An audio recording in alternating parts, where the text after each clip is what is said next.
Olá, queridos irmãos e irmãs, é um prazer estar aqui com vocês novamente. Estamos fazendo semanalmente essa série de reflexões, 5 votos para se obter o poder espiritual.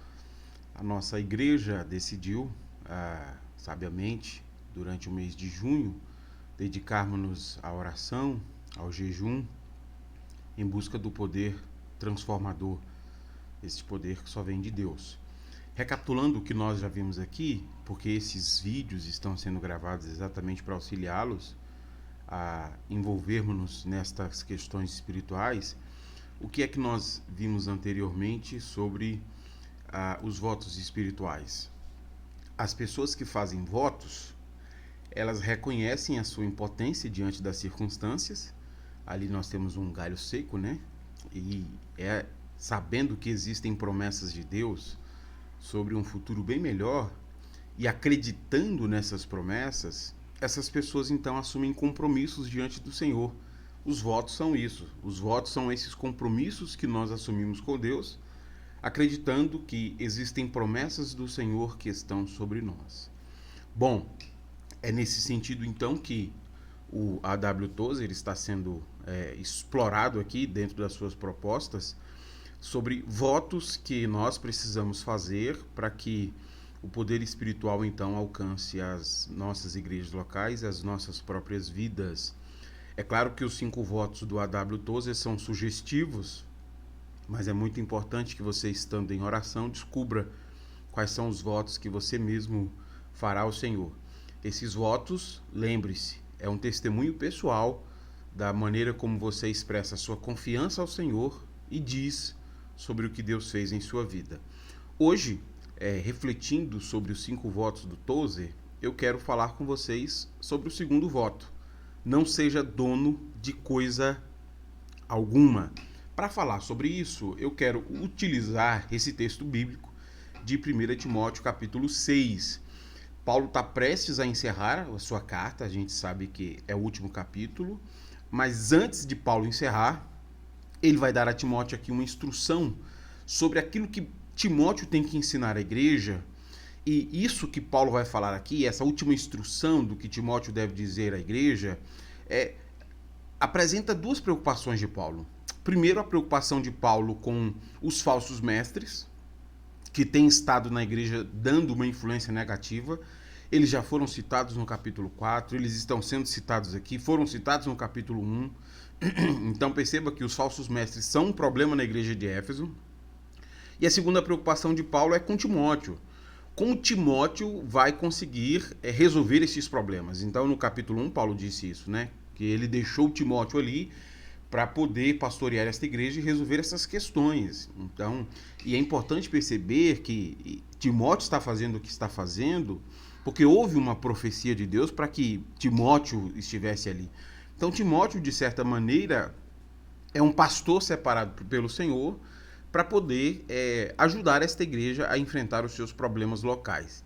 Qual que é o problema, então, que Paulo vai apresentar aqui mais uma vez? Então, perceba que aqui nós temos um eco do capítulo 1 e de tudo que Paulo já tem apresentado, mas aqui Paulo mira um aspecto mais específico do problema que a igreja está passando relacionado à postura desses falsos líderes. Paulo começa dizendo assim: ensine essas coisas e incentive todos a obedecer-lhes. Talvez alguns nos contradigam, mas esses são os verdadeiros ensinamentos do Senhor Jesus, que conduzem uma vida de devoção. Quem ensina algo diferente é arrogante e sem entendimento. Vive com o desejo doentio de discutir o significado das palavras e provoca contendas que resultam em inveja, divisão, difamação e suspeitas malignas. Então, mais uma vez, o que a gente percebe é Paulo citando o motivo por ter deixado Timóteo na igreja de Éfeso. Se você nunca leu esse texto, eu indico que você leia pelo menos o capítulo 1 de 1 Timóteo para você perceber como essas palavras de Paulo fazem eco ao capítulo 1. Timóteo precisa mostrar para essa igreja, a igreja de Éfeso, que aquilo que eles estão aprendendo desses falsos mestres não se parece em absolutamente nada com o ensino apostólico. O ensino apostólico, ele é este evangelho que apresenta o nosso Senhor Jesus Cristo, que fala sobre a glória de Cristo Jesus. Como nós veremos daqui a pouco, nos próximos versículos, esses homens aqui, eles mais se parecem com ambulantes religiosos do culto de Ártemis. O que são ambulantes religiosos do culto de Ártemis?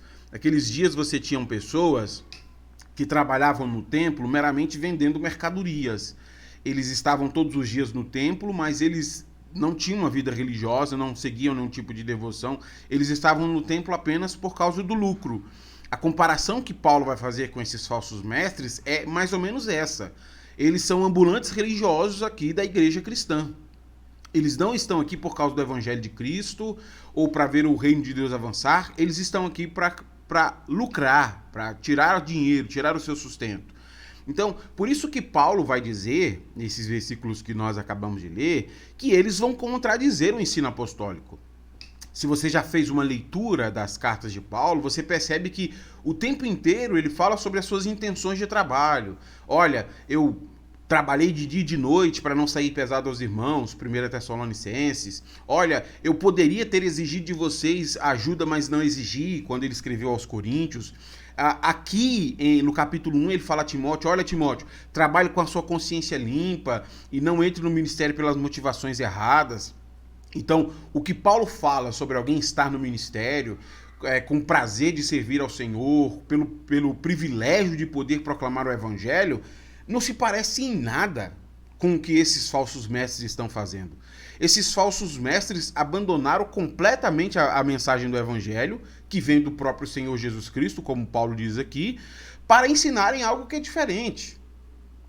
E eles não reconhecem que o ensino deles é diferente porque eles são vaidosos, eles são inchados em si mesmos. Então esse é o primeiro problema. São homens que estão no ministério pelo motivo errado, estão ensinando coisas que têm produzido mal à igreja. E é esse o segundo ponto que nós temos que observar. Eles têm um interesse doentio, observe essas palavras de Paulo aí. Eles têm um interesse doentio pelas controvérsias e brigas sobre palavras. Ou seja, todo o ensino saudável do verdadeiro evangelho, que produz devoção, que firma a nossa esperança em Cristo Jesus, tem sido substituído por um ensino que é doentio, que tem produzido apenas conflitos na igreja. E isso está acontecendo na igreja de Éfeso. A igreja de Éfeso tem abandonado a sã doutrina por ensinos depravados que fazem mal à igreja. E tudo isso, olha que interessante, tem sido justificado pela busca do conhecimento e da sabedoria. Então, em prol de um conhecimento mais elevado, olha como é vantajoso nós divergirmos sobre nossa crença, divergirmos sobre os nossos pensamentos, e tudo em prol de um conhecimento mais elevado. E Paulo está dizendo que isso está fazendo mal para a igreja, porque este ensino doentio tem trazido consequências danosas à igreja de Corinto. Veja a conclusão que Paulo chega sobre estes homens então. Paulo diz assim no versículo 6. Pessoas assim sempre causam problemas. Têm a mente corrompida e deram as costas à verdade. Para eles, a vida de devoção é apenas uma forma de enriquecer. A mente desses homens está tão corrompida que eles passam a conceber a piedade como fonte de lucro. Deixa eu tentar explicar isso a vocês. O que é conceber a piedade como fonte de lucro? O que faz esses homens pregar o evangelho? O que faz esses homens serem presbíteros na igreja local? O que faz esses homens trabalhar na causa de Cristo? Não é a vocação, não é o ministério, é o lucro. Eles estão esforçando-se pensando no seu lucro, não no avanço do evangelho. E isso tem causado rivalidade, isso tem causado contenda dentro da igreja, porque para poder ser subversivo como eles são, eles precisam contradizer o apóstolo Paulo. Porque o grande apóstolo Paulo, ele pregava gratuitamente, se precisasse, ele trabalhava. Eu citei para vocês diversos casos de Tessalônica, de Corinto e aqui de Éfeso. Então eles precisam contrariar Paulo. Não, esse negócio de trabalhar pelo amor, isso não existe. Não existe esse negócio. Nós temos que pensar nas coisas aqui da terra, no nosso lucro, no nosso ganho. Então, o que movimenta estes homens no Evangelho é o desejo de se tornarem ricos. Essa questão da ganância dos falsos mestres, ela é tão importante que Paulo, então, passa a explorar com novas nuances, mostrando que este é o outro ponto negativo deles. Porque o primeiro ponto é que o ensino deles é danoso. E Paulo já fez uma abordagem muito boa sobre isso no capítulo 4. O ensino deles é danoso e se baseia em doutrina de demônios. Então, esse ponto, ele está claro e aqui Paulo introduz ele para colocar o próximo. Mas além do seu ensino ser ruim, a motivação deles também o é. Porque eles estão no ministério por causa do lucro. E aí Paulo acrescenta então no versículo 6 essa questão e passa a desenvolver com a gente. Vamos começar lá então, versículo 6. No entanto, a devoção acompanhada de contentamento é, em si mesma, grande riqueza. Aqui a gente consegue observar esse contraste que Paulo está fazendo com os versículos anteriores que eu acabei de explicar a vocês. Esses falsos mestres que estão atuando na igreja de Éfeso, eles pensam que podem atuar no ministério, porque o ministério pode ser uma fonte de lucro. Então eles vão pregar, eles vão ser presbíteros na igreja local, pensando no lucro, em como eles vão enriquecer. E nesse sentido, Paulo diz que eles estão errados. Porque o lucro ou a riqueza que a devoção pode produzir não está relacionada à ganância. A riqueza da devoção não tem nada a ver com ganância. A riqueza da devoção é o contentamento. E Paulo vai explorar isso de uma maneira grandiosa mais à frente. Então a compreensão deles é muito equivocada. Por quê? Porque eles acham que eles podem entrar no ministério pensando no lucro e no enriquecimento. Porque o ministério pode ser fonte de lucro. E Paulo diz, está errado, o ministério é fonte de lucro. Mas o lucro produzido pelo ministério é o contentamento e não a ganância. Veja como Paulo comenta sobre isso. Por quê que o ministério não pode ser fonte de lucro? Ou por que ninguém deve entrar no ministério pensando em enriquecer? E aí Paulo comenta, versículos 7 e 8. Afinal, não trouxemos nada conosco quando viemos ao mundo, e nada levaremos quando deixarmos. Portanto, se temos alimento e roupa, estejamos contentes. Paulo, então, vai dar aqui 2 argumentos porque que a verdadeira devoção tem a ver com o contentamento e não com o enriquecimento. A verdadeira devoção tem a ver com contentamento e não com enriquecimento porque, primeiro, nós não podemos levar nada conosco na morte. O que a gente leva quando a gente morre? Nada.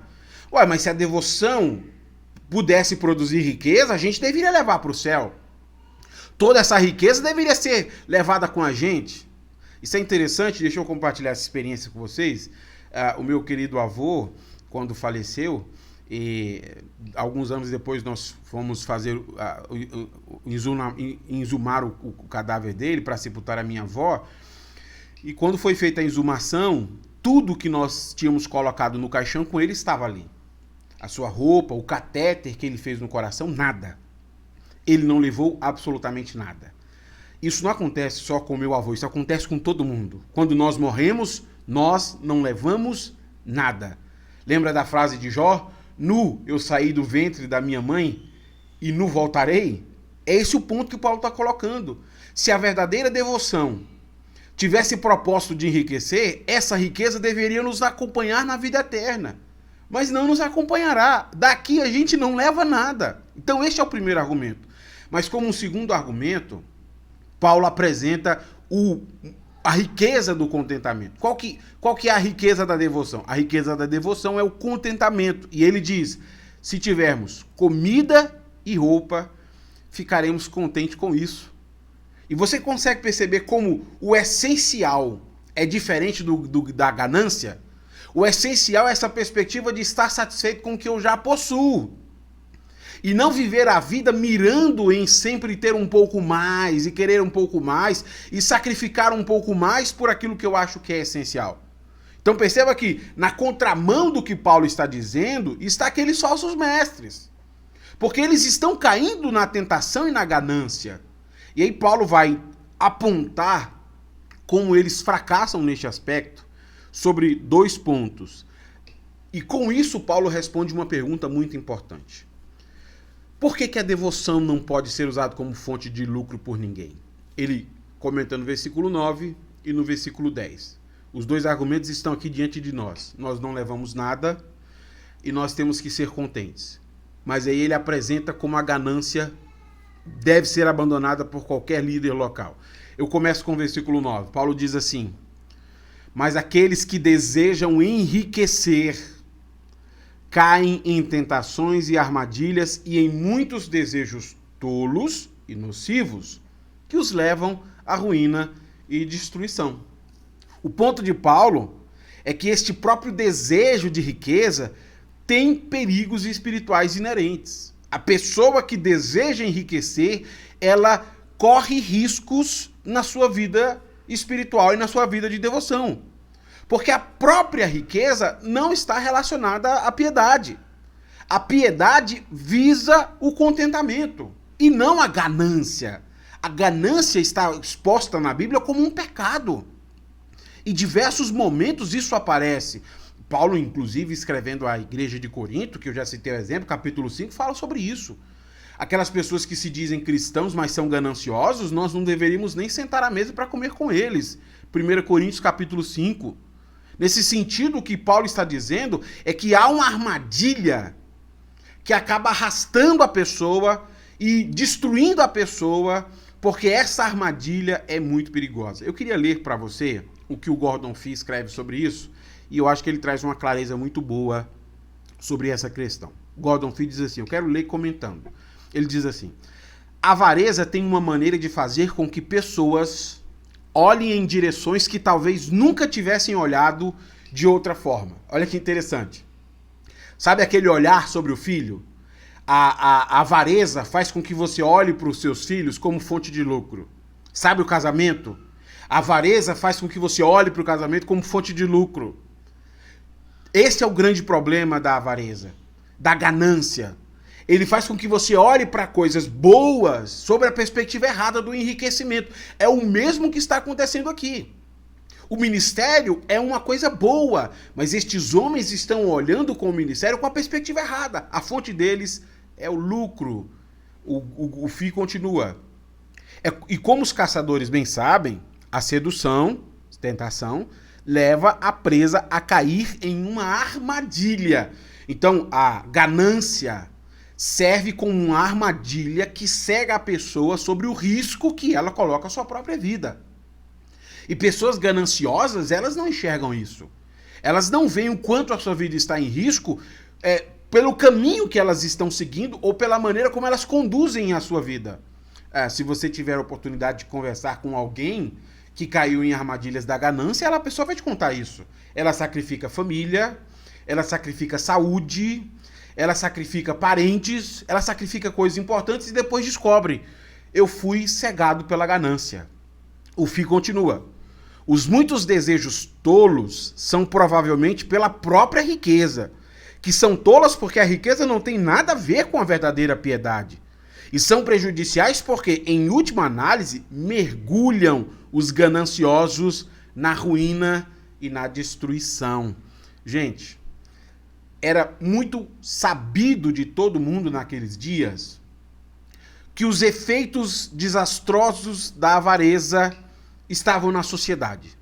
Isso era tão comum e tão consciente para aquelas pessoas que Paulo vai apontar com um ditado popular a prova de que o que todo mundo já sabia, a igreja de Éfeso está descobrindo. Então é interessante porque o versículo 10, onde Paulo aponta o ditado popular, o que Paulo vai fazer é mostrar este ponto. O que todo mundo já sabe, os efeitos desastrosos que a avareza pode produzir na vida da pessoa. Vocês aí na igreja de Éfeso estão vendo isso com seus pastores locais. Então Paulo vai citar um provérbio para mostrar o que todo mundo já sabe. A ganância é uma armadilha cheia de muitos desejos prejudiciais que levam a todo tipo de pecado. Vamos ver a citação do provérbio, versículo 10. Pois o amor ao dinheiro é a raiz de todo mal. Este é o ditado popular, o provérbio que Paulo está citando.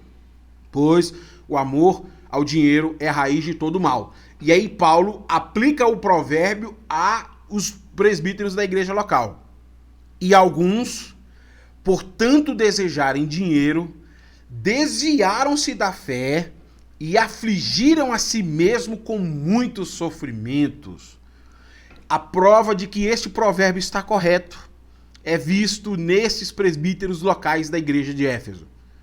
Por terem a piedade como fonte de lucro, alguns deles acabaram se desviando da fé. Por causa disso, eles venderam o verdadeiro evangelho por diferentes doutrinas e doutrinas estranhas. Como consequência, eles afligiram a si mesmos com muitos sofrimentos. E é este ponto que está destacando Paulo. A tão conhecida simonia. Você conhece o que é simonia? Lembra do Simão Mágico, que chega a Pedro e quer comprar as coisas do Espírito e diz a Pedro: por quanto você quer me vender isso aí que você acabou de fazer? Você orou pelas pessoas e elas começaram a falar em outras línguas. E aí Pedro responde ao Simão Mágico: que o seu dinheiro sirva para a sua condenação. Isso é simonia. E o que Paulo está dizendo é que o pecado da simonia chegou à igreja de Éfeso. E alguns homens, por tanto amarem o dinheiro, acabaram desviando da fé. Abriram mão do verdadeiro evangelho e se afligiram com muitos sofrimentos. Que aplicações eu faço sobre essas palavras de Paulo e o problema que os líderes locais da igreja de Éfeso estão tendo com a ganância? Eu queria fazer 3 rápidas aplicações. Primeira aplicação: o poder espiritual não interessa às pessoas gananciosas. Deixa eu repetir. O poder espiritual não interessa às pessoas gananciosas. Pessoas que pensam a devoção como fonte de lucro, como uma maneira de ficar rico, elas estão dispostas a vender o evangelho. Dispostas a vender o evangelho para desejarem aquilo que querem, ser ricas. E essa é uma característica muito comum de líderes gananciosos. A devoção para eles não é um exercício de piedade, um exercício de comunhão com Deus. Muito pelo contrário, a devoção para eles é a maneira como eles vão se enriquecer. E não sei se você já observou, mas líderes gananciosos gostam muito de um tal de lei de semeadura. O tempo inteiro eles estão falando sobre semente e coisas que você vai plantar para você colher. No fundo, eles estão pensando só nos seus próprios desejos gananciosos. Alguém um dia me perguntou: por que em tal igreja, tal denominação, eles não falam tanto sobre o poder de Deus, não há uma ênfase nos dons espirituais? A resposta é simples. O poder espiritual não interessa a pessoas gananciosas. O que interessa a eles é carro novo, casa nova, são essas coisas.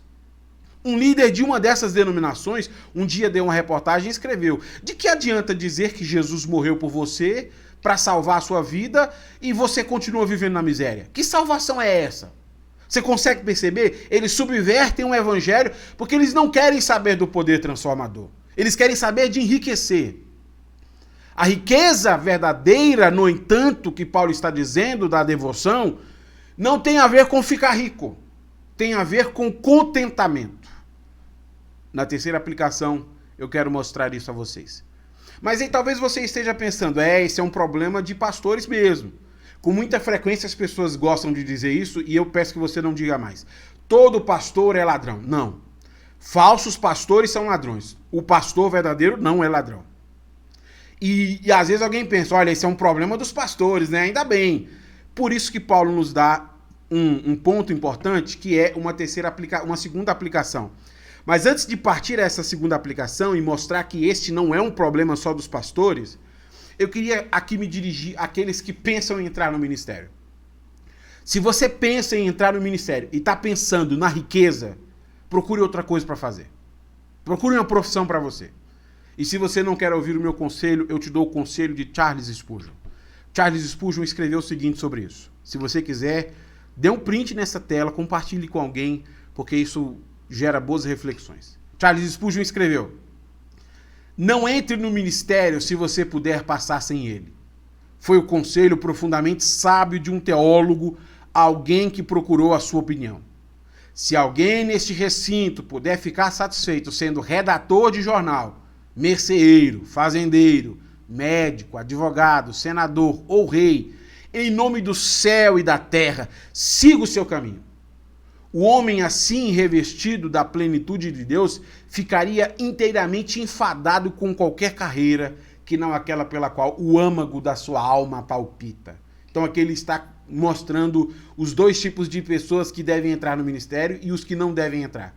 O que entra no ministério, ele não sente prazer e satisfação maior do que poder servir a Deus, não como fonte de lucro, mas como fonte de contentamento.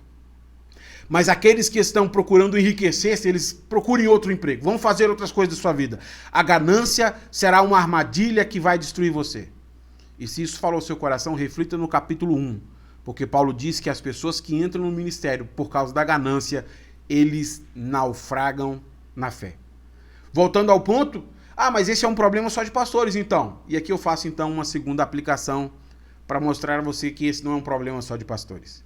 O problema da ganância não aflige apenas pessoas devotas. Não são só os pastores, os líderes locais que enfrentam este problema. Aqui na carta, Paulo se volta aos falsos mestres porque eles têm conduzido a igreja. Você sabe por que líderes gananciosos atraem pessoas gananciosas? Porque eles têm algo em comum: a ganância, a avareza. Você já foi a alguma dessas palestras onde um líder avarento começou a apresentar a pirâmide ou produto para você, mostrando as viagens de iate, os carros, e dizendo, olha, se você fizer parte do projeto, você vai viajar de iate, você vai isso, aquilo, e você compra por causa da ganância, da avareza? Pessoas avarentas atraem pessoas avarentas. Por isso que Paulo se volta a um problema que não é só dos líderes locais. E Paulo diz isso no versículo 17.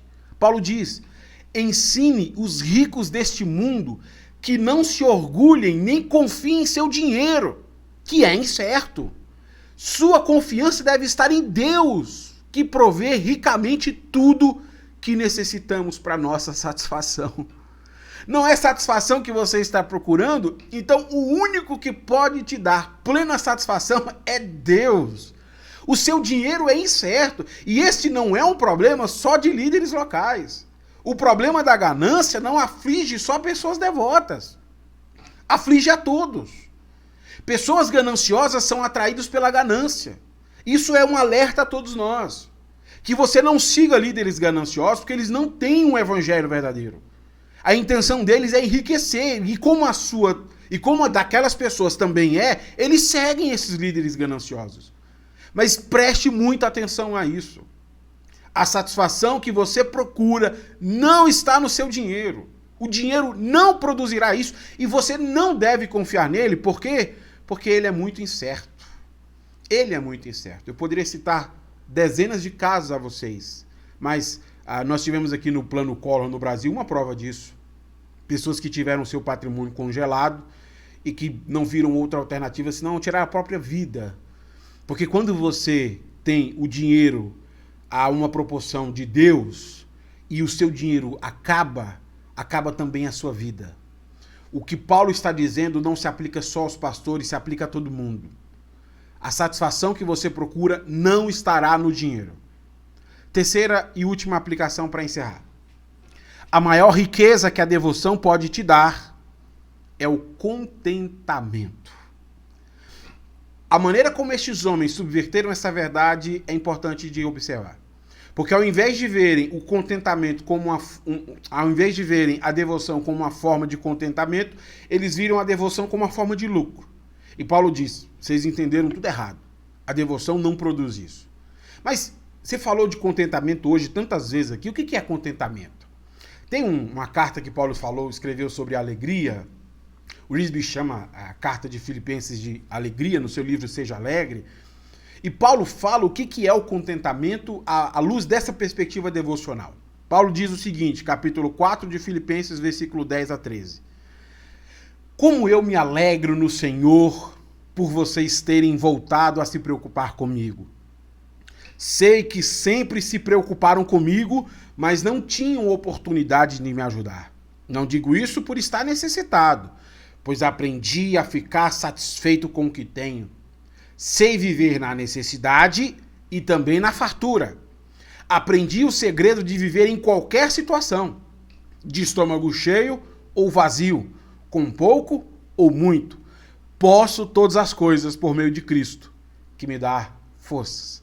É contra este ensino que aqueles falsos mestres estão se rebelando. Como assim você está satisfeito? Você não deveria estar satisfeito. Você deveria estar falando às suas ovelhas, olha, eu tenho que trocar de carro, eu tenho que tirar uma férias internacional. O meu salário está muito baixo, eu preciso de mais. Se vocês querem mais, vocês têm que me dar mais. Paulo diz a eles, olha, não preciso. Sabe por quê? Porque você está contente. O posso todas as coisas naquele que me fortalece é um lema importante que todo cristão tem que assumir. O posso todas as coisas significa que, quer seja muito ou pouco, a fonte da minha alegria não está na quantidade. Não está nem no muito e nem no pouco. A fonte da minha alegria está em Deus. O contentamento é algo produzido pela devoção. Se você deseja perder a ganância que pode ser subversiva a você, destruir a sua família, a sua profissão, a sua vida, pratique a devoção. O resultado da devoção é o contentamento. Senhor, eu trabalho, eu guardo dinheiro para tirar férias, mas se eu não conseguir tirar férias, isso não afeta a minha vida. Porque a minha satisfação não está nas férias. Eu posso guardar dinheiro e não conseguir comprar uma casa nova. Isso não afeta a minha vida. Sabe por quê? Porque o meu contentamento está no Senhor, não está nas coisas. O ponto central que Paulo está nos dizendo aqui é que a ganância é um problema que nos arrasta, nos seduz e nos afasta de Cristo. Se nós queremos o poder espiritual, nós devemos abandonar agora a ganância como um ponto do evangelho para enriquecer. Não é isso que desejamos. Desejamos a verdadeira devoção que produz o contentamento que só Deus pode causar às nossas vidas. E desejamos o poder espiritual. E por causa do poder espiritual, faça esse voto com o Senhor. Eu peço a você que você ore ao Senhor, do íntimo do seu coração. Peça para Deus verificar o quanto você é ganancioso. Será que existe ganância no seu coração? Será que aquilo que move você é o lucro, é o dinheiro? Se for assim, você corre sérios perigos. Paulo citou o exemplo da igreja de Éfeso e os seus líderes locais. E isso sirva como exemplo a nós. Isso sirva a exemplo a você. Que o evangelho não tenha como obstáculo a sua ganância. Que você não deixe de participar daquilo que Deus fará na Assembleia de Deus Sobradinho por causa da sua ganância. Faça esse voto com o Senhor. Senhor, o Senhor que sonda o meu coração e me conhece. Quanto eu sou ganancioso e quanto isso me atrapalha a permitir que o evangelho avance na cidade.